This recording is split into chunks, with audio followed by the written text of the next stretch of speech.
একটা সম্পর্কের সবচেয়ে সুন্দর অধ্যায় বোধহয় বিচ্ছেদ। এমন একটা বিচ্ছেদ যেখানে অপর মানুষটার প্রতি কোনো অভিযোগ থাকে না, থাকে না ঘৃণা কিংবা রাগ, থেকে যায় শুধু নির্মল ভালোবাসা, অটুট শ্রদ্ধা আর অনন্ত গভীর ভক্তি। এ এক নতুন অধ্যায় যেখানে ভালোবাসার সংজ্ঞা নতুনভাবে লেখা হয়। রুমি যেমন বলেছেন, love is the right between you and everything.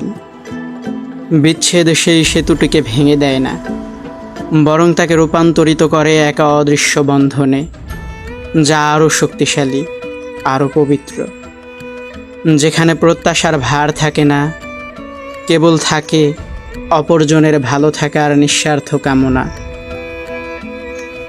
এ যেন দুই নদীর আলাদা হয়েও সমুদ্র মিলিত হওয়ার মতো এক দর্শন। পথ ভিন্ন, কিন্তু উৎস ও গন্তব্যের টান একই। শামস তাবরিজের সেই অমর উক্তি, the universe is a complete unique entity, everything and everyone is bound together with an invisible strength. Never underestimate the power of love.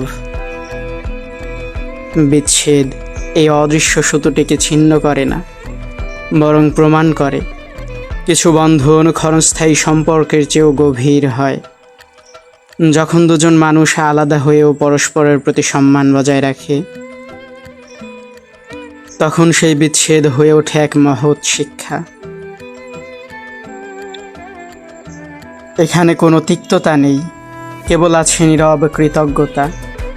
আমরা শিখেছি যে সব গল্পেরই একটি শেষ থাকে, কিন্তু কিছু গল্প এমনও হয় যার সমাপ্তি তার শ্রেষ্ঠ অংশ।